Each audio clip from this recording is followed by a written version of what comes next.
How did you become a lone? I was too big to be a skill position, and I was too small to be a lineman. So you sort of get in that little in between. I've sort of found the niche, found a way to get on the field. And that was sort of how I approached it. But my dad, he was a snapper in high school as well. Oh, So okay. there's a portion of that. He sort of pointed me towards it once we realized I wasn't really going one way or the other. So. Was it so you started doing it in high school? But did you play offensive line in high school? I played offensive line in high school. I never started. I was a center. Right. But I did start snapping in 7th grade. I didn't start really going to camps and like truly learning form until about sophomore year of high school. So, All right. yeah. How would you describe the team's response this month after After all the transfer portal stuff and everything that's been going on with opting out, I think everyone's pretty much approaching practice with the mindset that everyone has an opportunity now. We're going to go and make the best out of this game, and at the end of the day, we're trying to go and win the Orange Bowl, beat Georgia. So.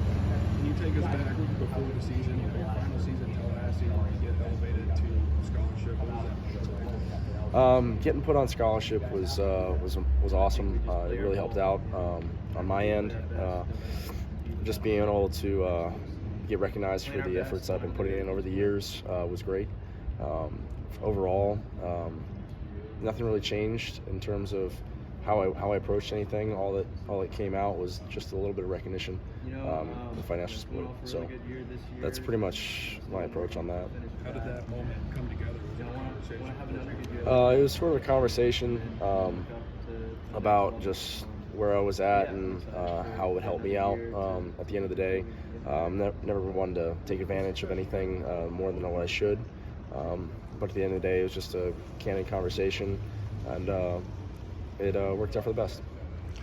I'm curious, the special teams unit has been ranked really highly all season and stuff like that. Have you all noticed that? Is that something that's kind of validating? So that's something that JP's always mentioned week by week. We I think it was the third weekend he started saying it. How we were top 3 at one point, then it was top 2, and now we were best in conference, and then I think we're within top 5 of the country right now. Just overall, but that was sort of a highlight and sort of a motivator. It's like we're already up there, stay up there, keep doing our job. We're doing a really good job at this, and if we just keep pushing, keep working, we're going to be remembered for a long time. Do you have aspirations to play in the NFL? I mean, they're always looking for snappers. I do have aspirations to play at the next level. How does that go? How does that go about? Because you don't see a lot of long snappers get drafted. So how does that exactly? What's the next step? A lot of the snappers that end up in the NFL are usually 2-3 years removed from the programs that they worked in college. They've already gone to the mini camps. They've essentially just been on call.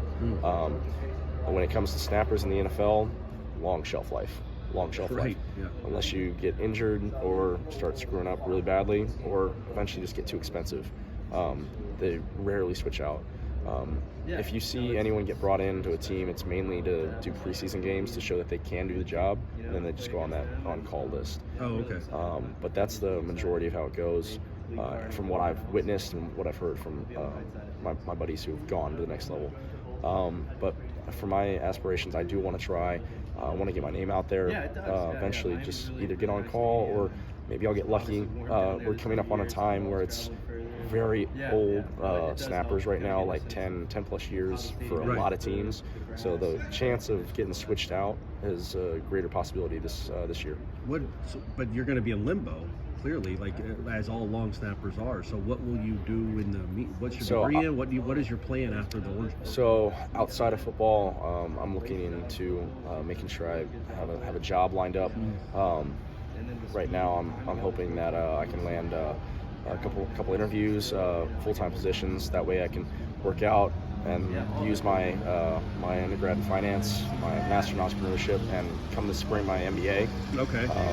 And use that, leverage it all, and try to make sure I can just go forward with my life. And at the end of the day, I'm going to be working out, I'm going to be snapping, I'm going to be ready if the moment arises. But I know that it's not something that is guaranteed.